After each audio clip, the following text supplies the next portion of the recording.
على حبيبك المصطفى رسول الله صلى الله عليه وسلم وعلى آله وصحبه وعلينا ومن اتبع الهدى إلى يوم الدين أما بعد.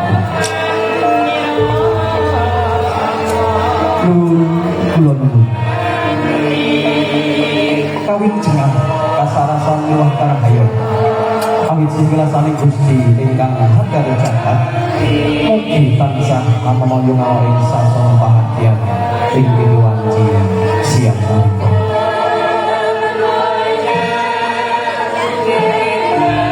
Amin pasang paliman tabi ilo-ilo dino sinapa wae mugi tino binato laksani tumawahi tawa toa mugi nepata saking siku tetaning Gusti tumponi para laguko hanyu rasa udan kawedan satemah ambapan caritaning jiwa kang kawihina rinaket basa minengga ukara runtut raras gendhi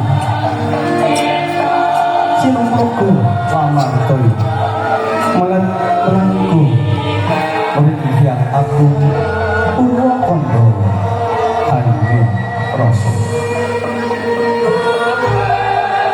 boten ngarsanipun para pepundhen para kyai dalam santri kang tengah tansah sumandhi kitab suci Wahyuning Ilahi ingkang dados panuntun kiblat panembahan Gusti ingkang kula pundi sabda tamanipun. Para layakane negari satriya bayakaraning praja ingkang rumeksa dumateng karaharjaning praja ingkang patut sinupa sinuraga. Panjenenganipun para sedya wreda carana madya para palenggah kakung Sumawana Putri ingkang pantes hanampi sagunging sekar pakurmatan. Boten katawumen para atmajaning Sudarma Muda Taruna ingkang ukit ingkang ingkang bangsa kula tresna. Wilujeng siang sugeng pinanggihan lan sugeng lelenggahan.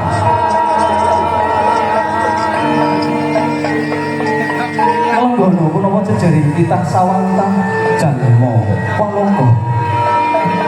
Kanthi menika sumangga kita tansah manungsa hasta puji astuti wonten ngarsanipun Gusti ingkang amurka amasisu. Ingkang sampun kepareng hambatan daya panglimbawanipun. Ingkang tumandung dumateng kawula tasih.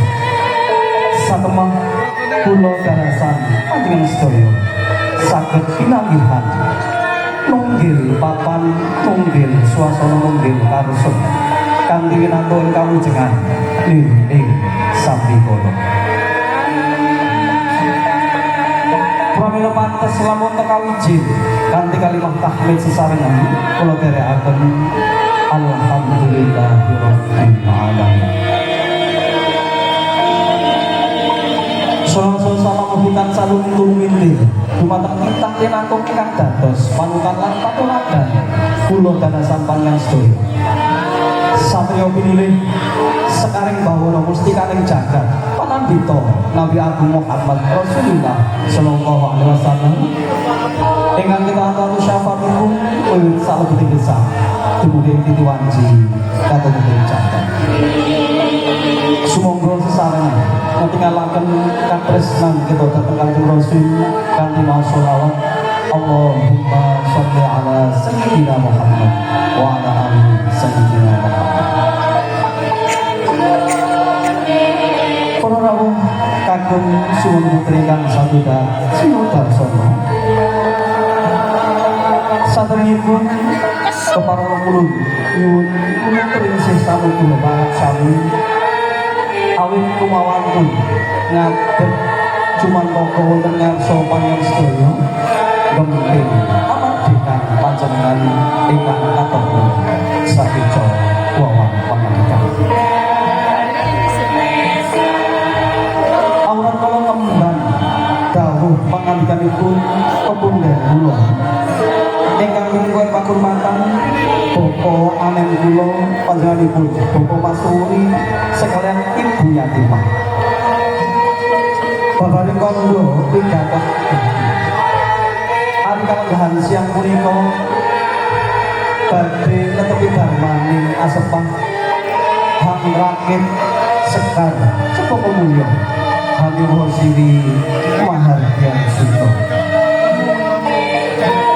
wisuda tama putra putrinipun ingkang asesilih kusumaning ayu Siti Zulaika keparenggadhe kawin wisuda tama sinahaken ing tataran werga lambung silahing akrami kalih Atmaja Jalu putra kaya panjenenganipun Bapak Budyatno sekalian Ibu Mojimah ingkang kasumpun bagus Adi Dwi Cahya. Ing salajengipun kula ingkang tinimbalan dening para kula hambuka ora istawa micara dwaraning kandha pinangka jejere panduwa keparing ngaturaken kula turun ceni adicara kawonten prasaja titilan wanci siang punika. Adicara ingkang sepisan nggih pambuka lajengaken adicara ingkang angka kalih kasinggihan pasrah saha panawi langgah wacana atur pangandika kasana duta pangarsa lampah ingkang kalungguh pakurmatan panjenenganipun Bapak Haji Miftah jumenengipun kasumbul kaapit panjenenganipun Bapak Budyatno sekalian Ibu Mojimah pasrahipun kepareng dipun tampi ingkang winten pakurmatan jumenengipun kasumbul kaabet dening panjenenganipun Bapak Mas Ruli sekalian Ibu Yatimah. Dumkap adicara ingkang angka 3 inggih mangestu kala utawi donga dhumateng pisan Atmaja penganten kalih. Sumrambah dhumateng sedaya tamu kakung putri katindakaken panjenenganipun Gus Zam Asal. Adicara ingkang angka sekawan inggih sumene lan adicara ingkang angka gangsal kasilihan paripurna. Paripurna pahargyan sangat Atmaja penganten kalih kepareng majunaken ing sakalaipun yura agung balai winangun nderekaken kunjungipun para tamu. Mekaten para rawuh menggah turun cene adicara payon prasaja ing ari kalenggahan siang punika. Keluarga panjenenganipun Bapak Mas Ruli saking Widarta lumantar kula ngaturaken wilujeng rawuh sugeng lelenggahan ngantos paripurnaning pahargyan kanthi madu margikaning penggalih. Nuwun ngaturaken agunging panuwun.